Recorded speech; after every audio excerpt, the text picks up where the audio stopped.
All right. But George keeps on getting. He didn't like the video. If you like it.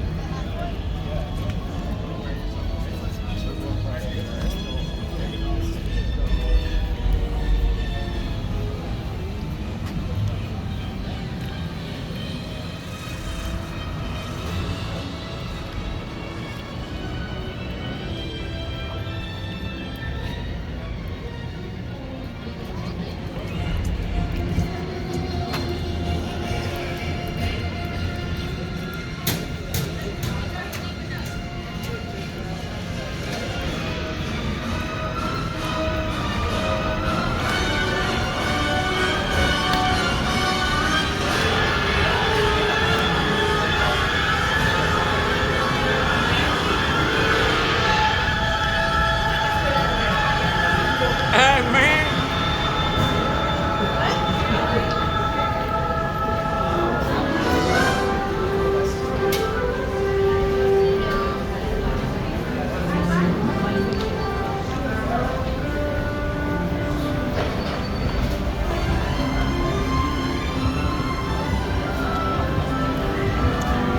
Hello, hello, welcome everybody to the studio tour.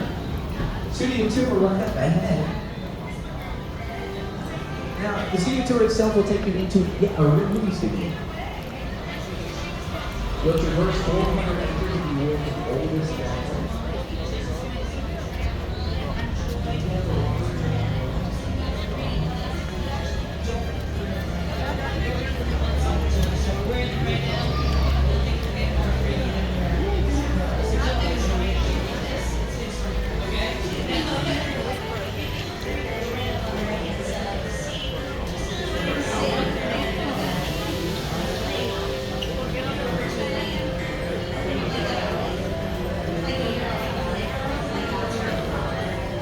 Very different. It was so Hey, the reactions are good. Yeah. You don't have a reaction.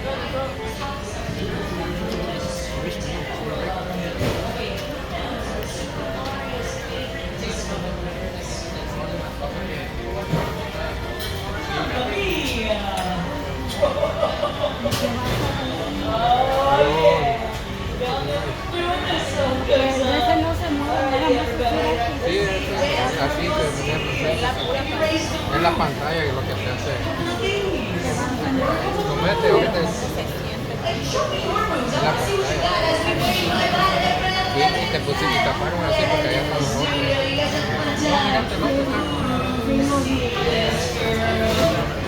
Primero yo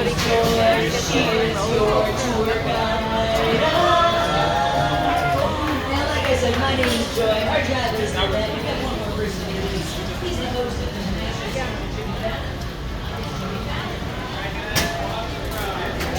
And across the street, all aboard.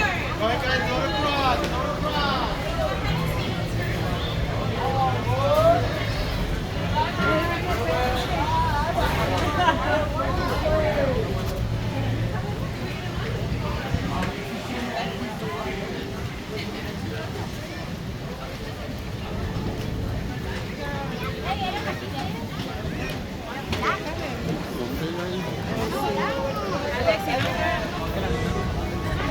Yayi, vente acá. No, no. Oh, what next? Come on. Hello, hello, hello, and welcome to the Universal Studio Tour. As you get settled here in the tram, Yes, hold on. glasses. You'll need those glasses later on in the tour. If you do not have a pair of 3D glasses, please raise your hand right now. Don't be bashful, don't be shy. The only place we can solve that problem is right here. Okay, cool. Not saying any hands. Our friends, in just a moment, the gates to your left will be coming down. When they do, please watch your arms and legs. If you have any little ones, any children whose feet do not touch the floor of the trail, please make sure that they are seated toward the center of the road. That is for their safety. Hey, If you're wondering where I like these prescriptions. I can see now. Hi, it's me, I'm Frank. I'm going to be your tour guide for the largest movie studio in Los Angeles. 400 acres. Kind of a rare thing today. We have Monday through Friday. Sometimes when we have things going on a lot, we see really cool things in real time, and sometimes we see It looked like it only had one. It had to be right in the end. we're going to discover, it really changes record. the moment here on the lot. We're going to discover that here today. It's my first tour today, so we're going to discover it together. We have a lot of cool things in production there right now, including the 28th season of The Voice on NBC, second season of Harmless Place on NBC. We also have a brand new show coming to Peacock. It's called The 5-Star Weekend, based on the best-selling novel of the same name, starring Jennifer Garner, Regina Hall, Chloe Sevigny, and Timothy Olyphant. We also have the second season of St. Dennis Medical. It's a documentary comedy series about day-to-day life of working in a hospital with Wendy McClendon, Abby David, Alan Muir, and Allison Tolman. Second season's coming back on November 3rd. Chingón. Con tu vieja. Porque vas a grabar, pues. Te vas a hacer la primera línea hasta el fondo.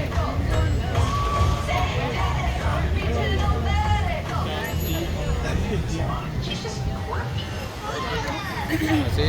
Pero este y este para que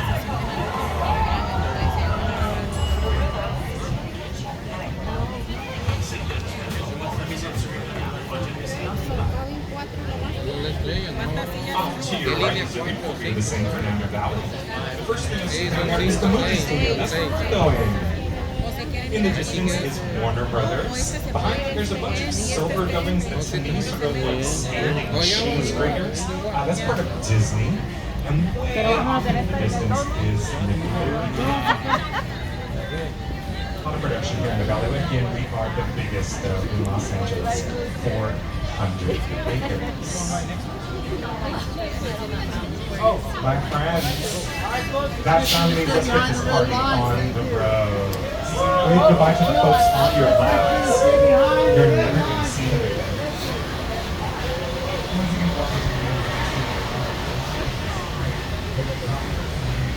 Alright folks, do not board until I instruct you to do so. This is for your safety, so not yet. Not yet. Alright, ladies and gentlemen, please stand back as some of the gates will be opening. We do have pre-boarded guests aboard this time. If your row is empty, it is free for you to board. All aboard. If you do have people in your seat, you will be on the next available ferry.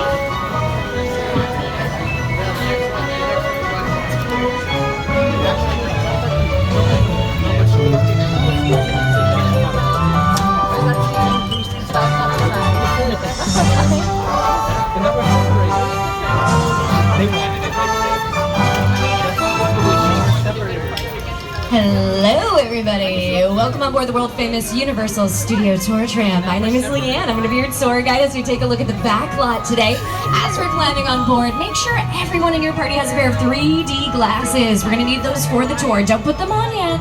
The world is already in 3D, but we will need those for later, so if you're missing them, let us know right now. Just raise your hand up really high up in the sky. We'll get glasses to you. Let me see. I'm going to check for hands. I'm not seeing hands. You have glasses in your hand, my friend. So if you need glasses, raise your hand. Otherwise, you're good to go. Sit back, relax, eat some snacks, drink some drinks. Hi, this is what I look like. I'm Leanne. I'm your tour guide. We're going to wait for our driver to climb on board, so hang on. Who here's never taken a tour before? Any newbies today? Raise your hand. Don't be shy. Hi, welcome. We are super busy today on the back lot, so keep your eyes peeled. You never know who or what you're going to see out there. We're filming a music video on the back lot today. We've got some TV shows filming, so it's going to be exciting. But as we head on out, make sure that we are staying seated, keeping our arms and legs inside. Hold on tight to your personal items. It's going to be a bumpy ride. Doors on the left are going to start to close in just a moment, so watch your hands and feet. And we're going to be driving through the lot in style today in one of our electric vehicles. Here to tell you more about that is today's show co-host and weather anchor, Al Roker.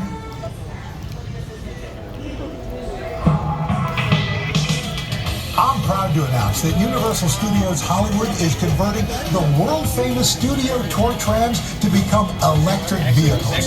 As these trams roll out, guests will be experiencing all the movie-making action propelled by the latest energy-efficient technology. Now, this is just one example of NBC Universal's and Comcast's commitment to becoming carbon neutral by 2035, helping us all take another step toward reducing our carbon footprint. So, welcome aboard for an awesome experience that's also awesome for the environment. Thank you, Mr. Roker. All right, looks like doors are closing. So again, watch your hands and feet on the left. Final call for 3D glasses. They look like this. We're gonna need those for one 3D feature on the tour. So again, if you're missing glasses, raise your hand up. We will get some glasses to you. If you have any little ones whose feet are just not quite hitting the floor, make sure they're seated away from the sides of the tram. It is gonna be a little bit of a bumpy ride, like I said earlier, so keep an extra eye on your little ones, personal items, and I'm excited to show you around today. It is going to be fun. Now we've also got our driver here. It's Richard. Everyone say hi.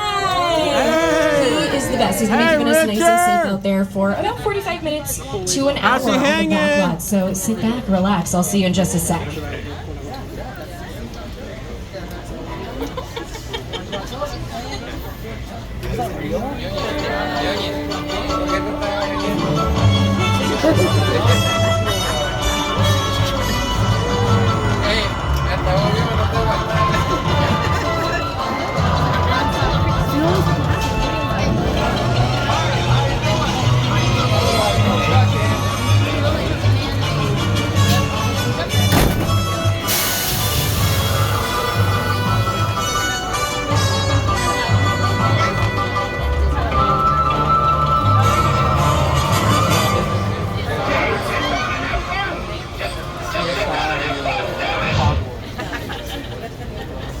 All right, friends, we are getting the approval to leave, so get out your best waving arms and wave goodbye.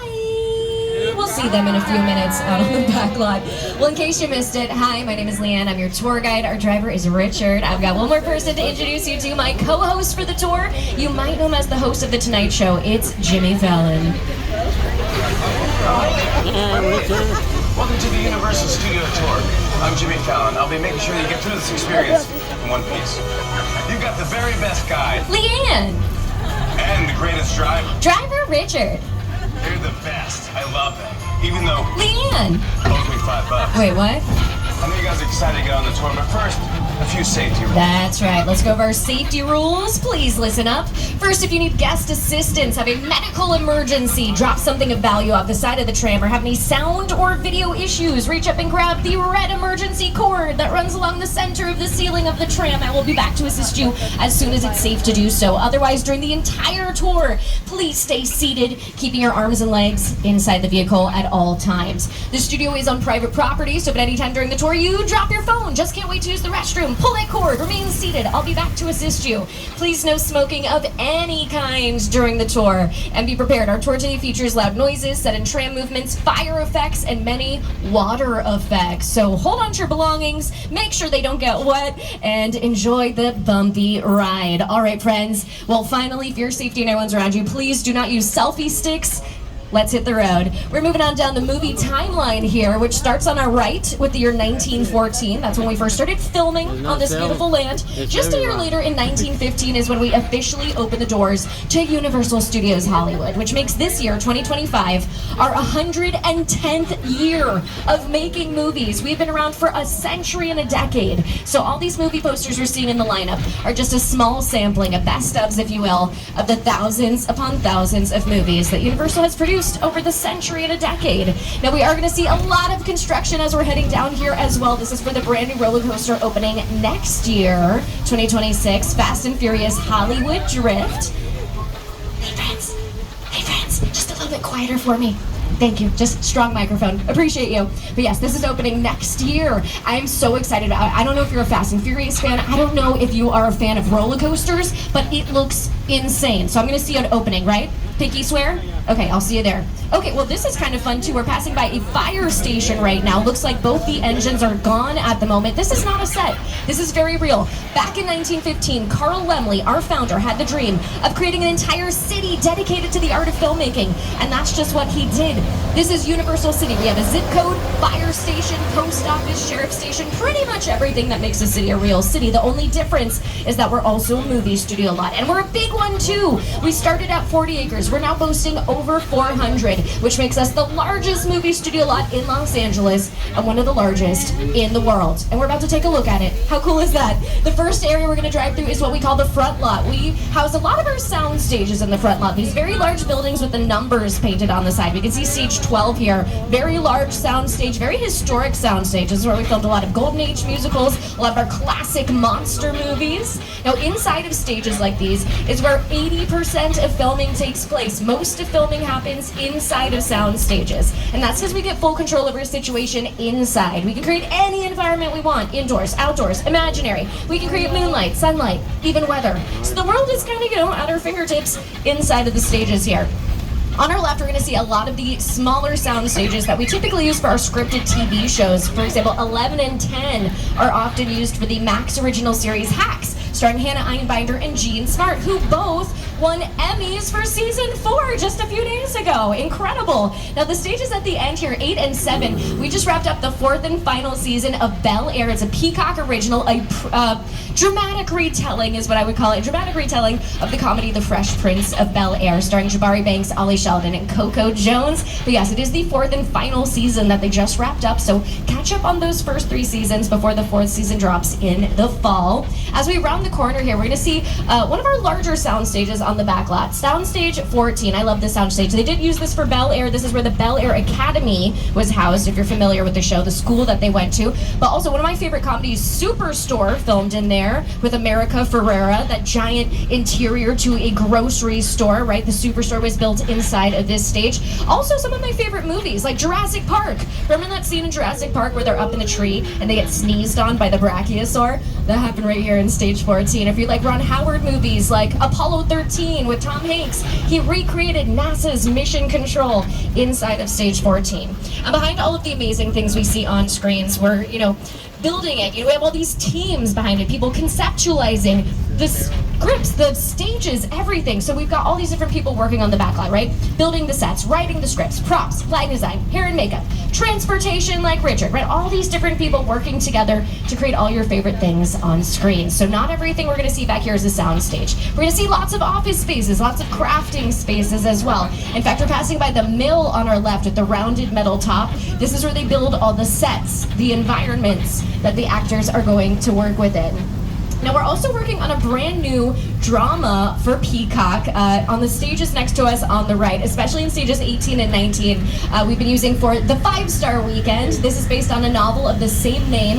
This time it's going to be starring Jennifer Garner, Chloe Sevigny, Timothy Oliphant. It's about a influencer chef who's hosting a weekend away in Nantucket for a few of her friends from different aspects of her life. It sounds very mysterious. I'm excited to find out what it's all about. But you can look forward to the first season of that dropping on Peacock very, very soon. They've been working very hard on the show. We can see Ted the teddy bear outside as well with a beer. Wow, that is a big beer. Where'd you get that?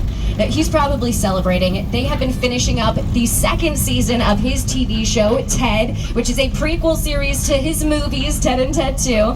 It's a Peacock original taking place in the 90s in Boston. So a prequel to those movies, like I said. Really fun, coming from Seth MacFarlane, who is also the voice of Ted. But I will say, Seth MacFarlane is known for a bit more of a mature humor. He's behind shows like Family Guy, American Dad, and The Orville. So I definitely say some parental guidance advised with that show. But you can catch season 1 streaming on Peacock right now before season 2 drops.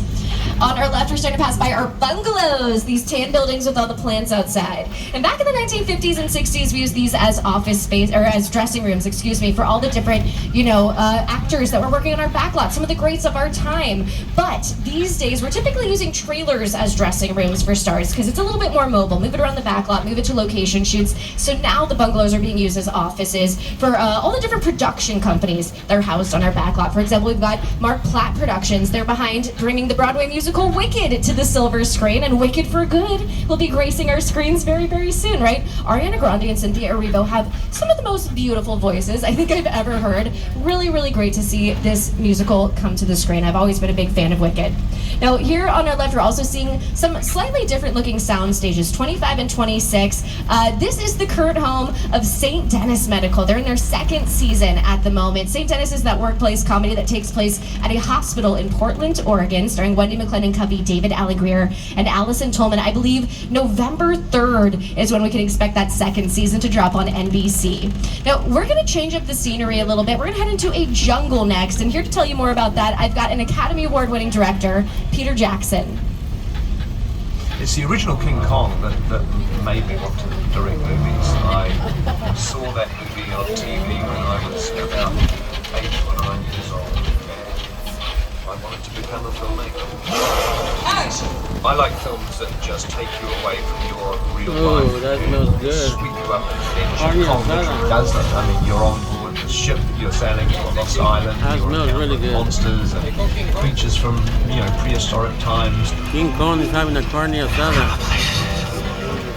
So I was thrilled when Universal invited me back to Skull Island, and it's great to have you along for the ride.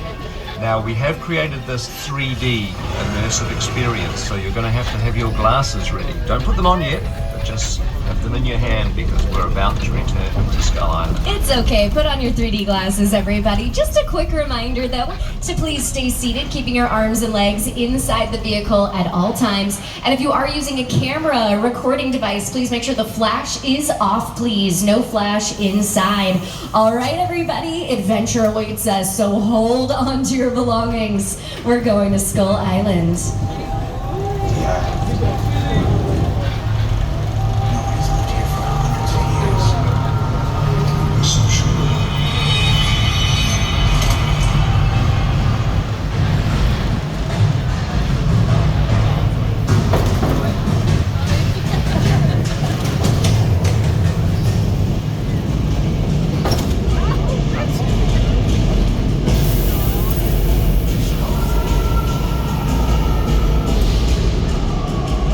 Glasses on, everybody.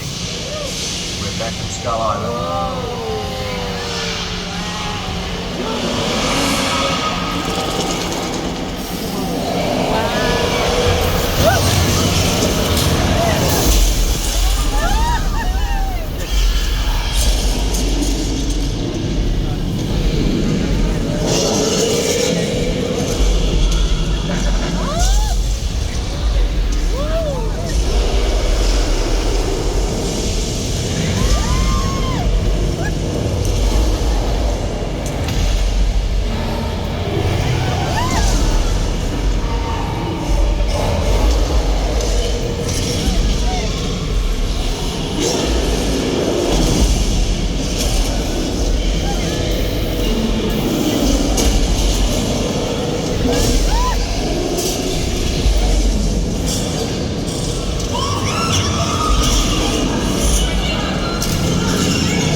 That was King Kong 360 3D. All right, everyone, take off your 3D glasses, wipe off the dinosaur spit, back into the real world.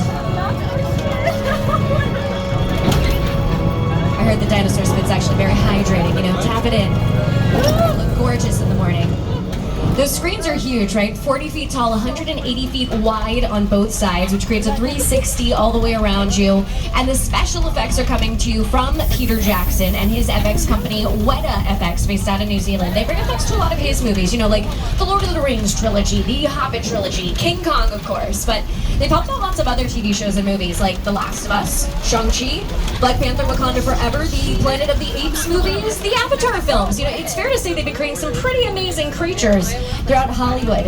Okay, friends, we're gonna pass by where they are filming this music video in our backlot right now here in our metropolitan set area. We can see it's all coned off, but let's see if we can spot anything happening. This is my first time being out here today, so we're gonna discover what's happening out here together. All they have told me is that there's a music video filming in our metro sets. Now this area is kind of like our cityscape, and it can create all different kinds of cities and towns. It's all about how we're decorating it, right? What are we bringing into the space that's gonna help the audience recognize where we are, when we are, and what exactly is going on. Now, since there is a production in this area today, we have closed it off for the safety of the production, right? But we can see their base camp is here, and this is essentially the backstage area. When you're not needed on set, there's a good chance you're back here, taking a little break, hanging out, maybe eating some snacks, drinking some water, going over your lines, whatever you need to do until you're back on stage. Oh, and look, they're waving. Yes. Hi. Are you having a good day on set? Yay! Okay, well, awesome. So, like I said, maybe we've got some dancers back here because it's a music video. Who knows? But since we don't get a full view of our metro sets, I'm going to bring in my co-host Jimmy to show you a little bit around New York Street where they're filming. Hey everyone, welcome to New York! I got my start right here in New York on Saturday Night Live. This is actually my old neighborhood. Once got mugged over there. An old woman. Tough lady. This is my favorite hot dog guy. Hey buddy, how's it going? Remember me? No. Just like old times. Gotta love New York City. Hey! I'm walking here! Hey, it's cool guys. I was just walking there. So it's not exactly New York, but a lot of times when you see New York in the movies, it was shot right here on the Universal Metro sets. If you can make it here, you can make it anywhere. Even if you make it here on the Universal lot. You might be noticing the beautiful mural here on our right of 5 of our classic monsters. Back in the day, Universal was actually known as the monster movie making studio because we were making the greats, right? Like Dracula, Frankenstein, the Invisible Man, the Wolfman, the Hunchback of Notre Dame. It's a long list. And we really wanted to honor those classic monsters. And we created this gorgeous mural with Tristan Eaton, a street artist here in Los Angeles, who works with spray paint. Thousands of cans of spray paint were put in to create that beautiful mural. Incredible, right? Now, I mentioned before we left the tour, we're working on the 20th season of The Voice. The Voice stages are next to us here on the left, 30 and 31. They're working on the 28th season already. Incredible, right? We can also see the holding area right across the way, this white tent with all the chairs. So this is where the audience hangs out when they're not needed on set. The Voice films in front of a live studio audience. So we are often bussing in hundreds of people to live react to what the performers are doing on stage. Now, we have all returning coaches this season. It's Niall Horan, Michael Bublé, Snoop Dogg, and Reba McEntire. Reba McEntire is on our backlot a lot. When she's not on The Voice, she's literally right next door in stages 32 and 33 for Happy's Place, where she has her own sitcom. It is in its 2nd season at the moment. You can expect that to drop on NBC November 7th. So lots of 2nd seasons happening on our backlot these days. It's right outside of this gorgeous body of water on our backlot as well. This is the Hollywood Ocean, which is not just here for decoration. It's been used in movies and TV shows to look much larger than it actually is. In fact, here, let's go back to those classic monster movies. Take a look at Creature from the Black Lagoon. We can see the Hollywood Ocean on our screens right now. Since we're back on the topic of classic monster movies, let's go check out a popular monster movie filming location. We're going to go into one of our outdoor sets, Little Europe. Little Europe has a pretty obvious name though, right? It often plays European locations. However, like I said when we're passing by our metro sets, it's all about how we're decorating, right? So I would say Little Europe is more famously known for the imaginary places it's played. For example, if you're a fan of Princess Diaries 2, Royal Engagement, welcome to Genovia. Or maybe you're a fan of the live-action Cinderella, starring Brandy and Whitney Houston. This is the fairy tale kingdom that they live in. Or maybe you're a fan of The Good Place, starring Ted Danson and Kristen Bell. This is their version of the afterlife. You, Eleanor Shellstrop, are dead. Come on. This location, the afterlife, come on. I have never ever seen this. You're in the good place. I'm not supposed to be here. I can't risk going to the bad place. Maybe it's not all that bad. Hi there. How can I help you? What is the bad place like? Well, it doesn't sound awesome.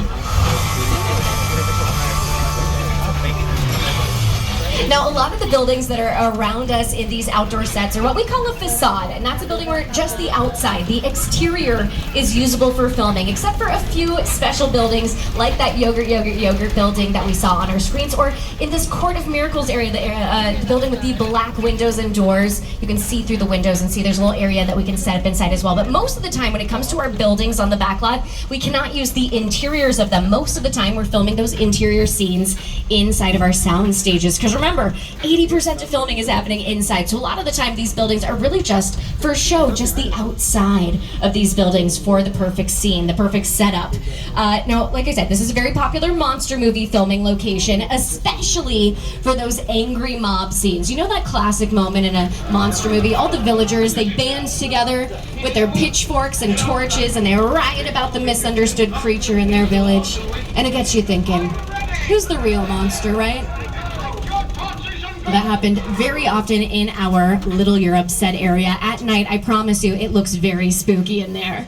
Now, in a moment, we're going to take a look inside of the soundstage. We're going to go into stage 50 and take a look at what's called a hot set. Fully dressed and ready to go in there. It's got the setup, the cameras. It's just missing the action today. So we're going to take a look inside, take a look at what they've set up for Ticket Machine Heist. They have graciously given us permission to take a look at their hot set when they're not actively filming. So while we're heading in there, a quick reminder, make sure the flash on our cameras has been turned off, but we do have permission to take pictures in there. But also, again, a reminder to stay seated. Keep your arms and legs inside at all times. Safety is very important to me. Let's go take a look at a hot set here. Like I said, this is for Ticket Machine Heist. They have a very cool set in a stage 50. We're gonna get to see all this stuff that's kind of like just out of sight of the camera too, right? So not just this amazing set, but all the different cameras and wires and lighting devices, you know, all these different things that they use to create the perfect shot. And it looks like they actually have a scene set up for us to take a look at as well. They've created a scene around these ticket machines here in what looks like a metro station in San Francisco. We can see the camera is in here as well, kind of close to the center of the room here. I think cars 1 and 2 are going to see it best at the moment. But as we're looking around, the details.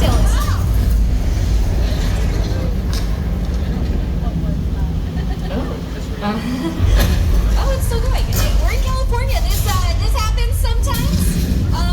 Please hold on and stay seated. I'm sure this will pass too.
Congratulations, everybody. We just survived earthquake, the big one. Okay, listen, I wasn't lying to you. This is a real sound stage. In fact, the most recent production to working here was ABC's 911 starring Angela Bassett. It just also happens to be home to this incredible, experience that was inspired by the movie Earthquake from the 70s. This was built back in 1989. Okay, friends, we are about halfway through the tour, so again, just a quick reminder, stay seated, arms and legs inside at all times, and the studio is on private property, so if at any time during the tour you drop your phone, just can't wait to use the restroom, pull the cord, remain seated. I will be back to assist you. Okay, You know what? It is a hot day out today. I was thinking, let's go cool off. Let's head on over to the beach. You know, we can sit in the sand, dip our feet into the water, start a little bonfire, talk about our favorite Universal movies, right? It sounds nice.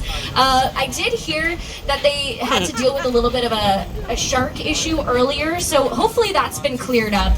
Oh, wow. They've definitely caught a shark. Look at that. Well, okay, just in case, a quick reminder, sharks are dangerous, so please stay seated and keep your arms and legs inside. And let's look for the perfect spot for all of us to hang out on the beach, right? There's about 160 of us on board. It looks like the Amity police divers are still out there. Oh! And it looks like there might also be a second shark. Okay, we might have to rethink our plans, folks. Looks like they are still dealing with an aquatic animal in the water very close by to shore. Looks like we can see the diver out there dealing with the situation as well, so we'll get to see a little bit of action here. Usually there's a team of about 3 or 4 of them working together to deal with a shark, especially. Oh well. You know what, we'll move forward. I'm sure he's winning. You know, originally I was thinking maybe we could hang out underneath that big tree because it has a lot of shade underneath it, but now, oh, the dock is moving. That's weird, right? Oh! Again, stay seated, please.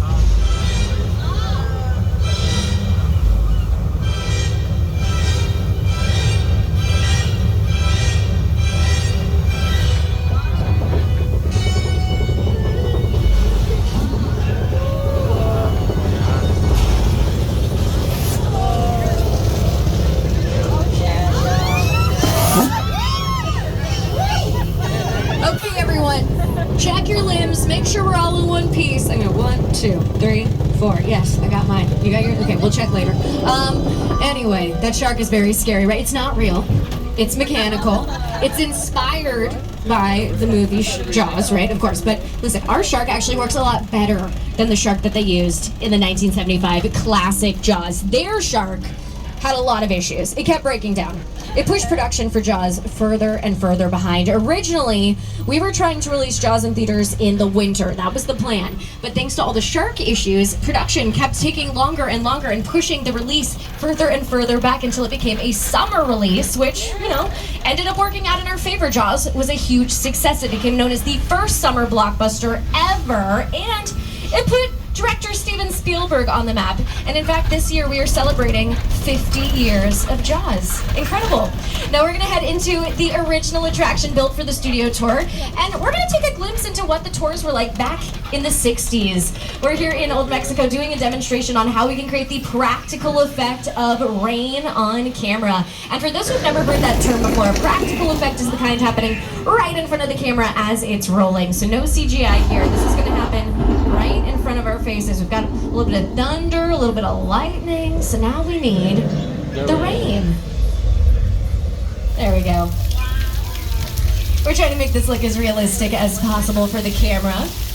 The truth is, though, that real rain is a little too small for the camera to pick up. The droplets are too tiny, so we have to enlarge the size of our rain droplets to really ensure that they are being picked up by the camera. We also heavily rely on light. The darker it is in the sky, the harder it is to see the rain, and the same works for the camera. So right now we're in luck. We've got the sun above us, so you can see almost every single rain droplet is hit by that sunlight. You can see it very well. But once it gets cloudy or dark out, we're gonna bring out our own lighting devices, some backlighting, to really make sure those droplets shine. Oh, and look at that. We've got a flash flood coming in. Again, stay seated, y'all. This is coming in close.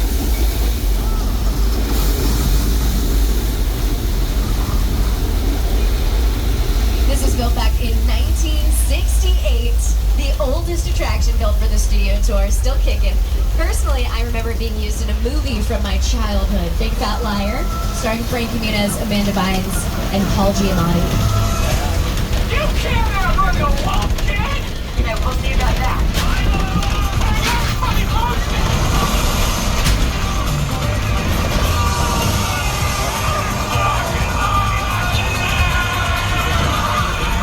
Put on your cowboy boots, everybody. We're heading into the Old West next. This is Six Points.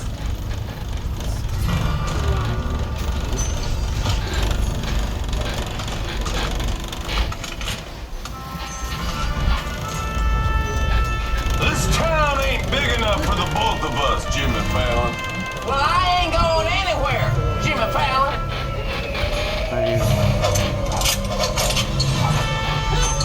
Now look here. Nice folks in this tram don't want no trouble. They just want to check out 6 Points, one of the oldest sets on the Universal line. I hear this is where John Wayne and Jimmy Stewart shot a few of their westerns. That's right. That's where I aim to shoot you. Looks like we got ourselves a Mexican standoff. Lucky shot. Now what say you mount up and get out of town while the getting's good? All right. Well, I'll see you again, Fallon. Oh, you can count on me, Fallon. Then get.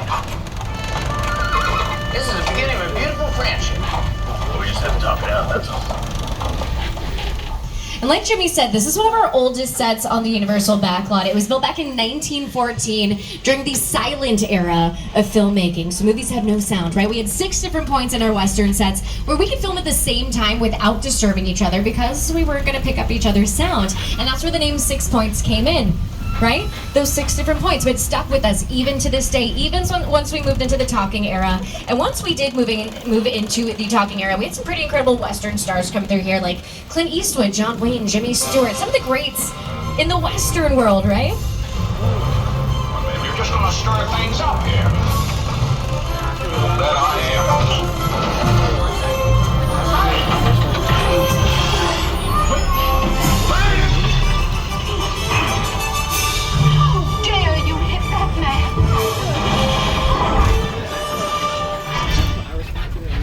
Mine hit the ground first. Mine was taller. We're going to start moving into our residential area next, which is, you know, a collection of a bunch of different neighborhoods. We actually went through one of those neighborhoods before when we had that Jaws experience. Looks like some other folks are going through that area right now. Now this area, it is a real filming location. It was not used in Jaws, but with the success of the film Jaws, they added it there. If you are a fan, though, of Murder, She Wrote, you might have recognized it as Cabot Cove, quaint little seaside town. No shark problem, but definitely a murder problem.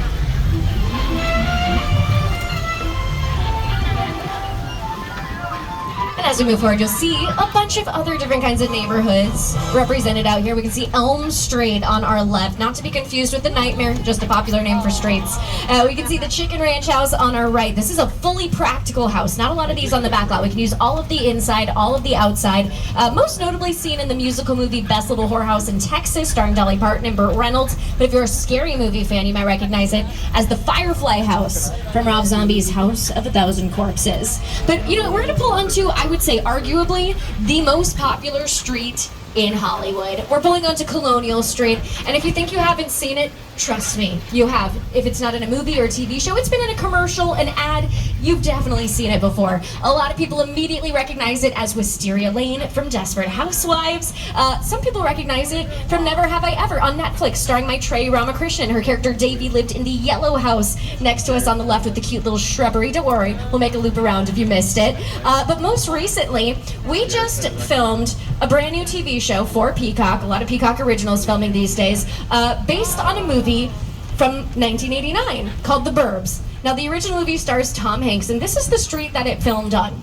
We even get to use the house that they used for the movie as well. So this time around, Tom Hanks is executive producing. We're reimagining it with Keke Palmer as the lead. So I'm super excited about this. We got to use the same street, same house, you know, all new cast, but still with that vision of Tom Hanks behind it as well.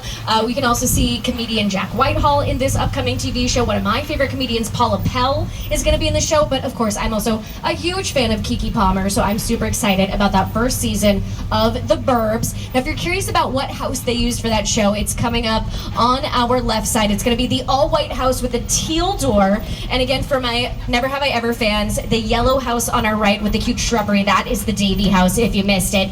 But yes, we've got this beautiful white house with the blue door here, or teal door, for The Burbs. But it was also used in the Ted TV show. Usually for Ted, though, it's painted blue. So I'll show you what it looks like in that show.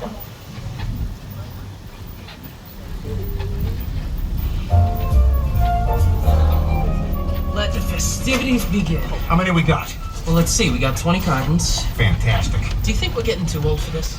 Oh, come on, Johnny, we're doing a public service here. If a kid leaves the house in a less than stellar Halloween costume, he's got to get the bad news before he makes a fool of himself all over town. We're Samaritans.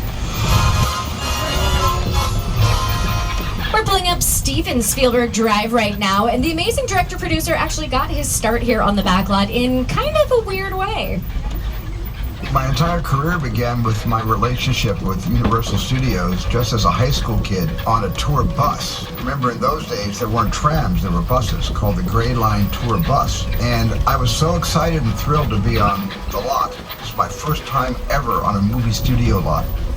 And during a bathroom break, I hid in the bathroom, and when everybody left to get back on the bus, I waited another 15 minutes until I'm sure the bus left, and then I had the entire lot to myself that day. And in those days, movie lots were so crowded because all movies were made on film lots. Today they're made all over the world, on locations, but most of it was focused in those days, in the 60s, on the film lots. So nobody noticed me when I was going around from soundstage to soundstage, and I really felt, in my own young way, I owned the lot and had the most amazing day of my life. We're about to take a look at two different things at the moment. We can see a little sneak preview of the Blumhouse 15 maze for our Halloween Horror Nights event, but we can also see some amazing picture cars, which are vehicles that have made it on screen.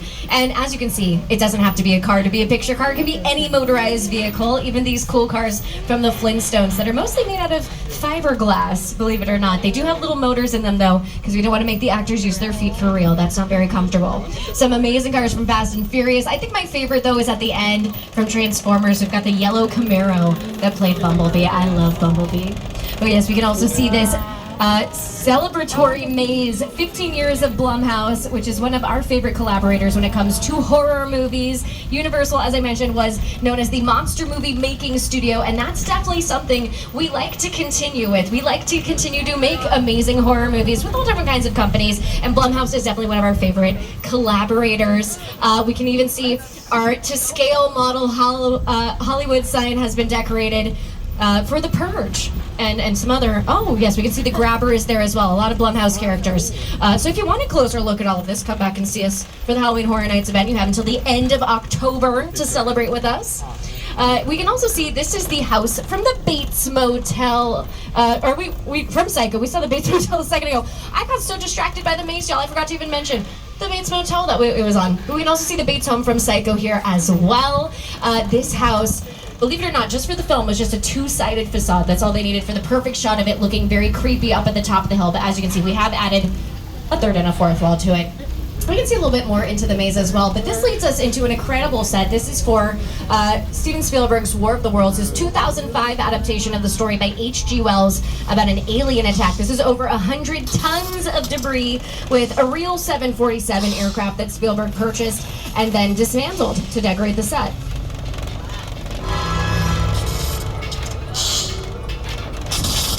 The airplane is a perfect example of a set that is all designed around the vision of Spielberg. He said, yeah, to sit down and talk about the War of the Worlds. But I thought, what if the 747 goes down right in a big neighborhood? Because it's just something we don't see. You're doing good.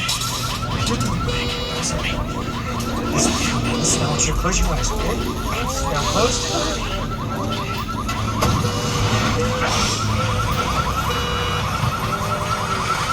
Bobby, get in. Get in.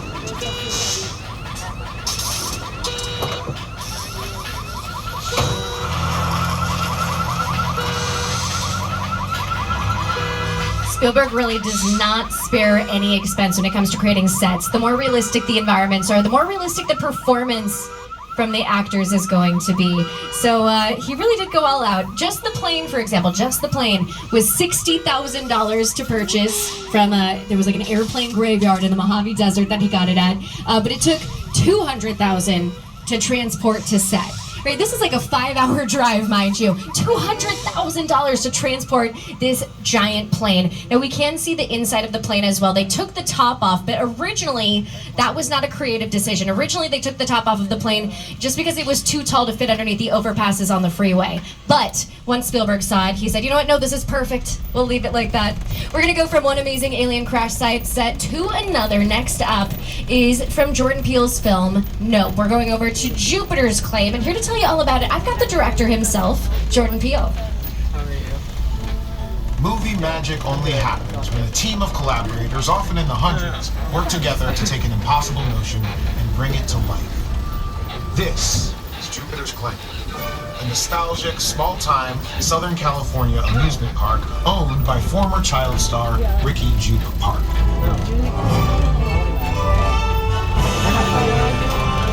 Over there, look into the winking well and have your picture taken just like the kids in that old 90s movie Kid Sheriff. That's what this whole place is loosely based on. Remember that one? No? Well, I do. A little further down, you can see the brand new Star Lasso experience.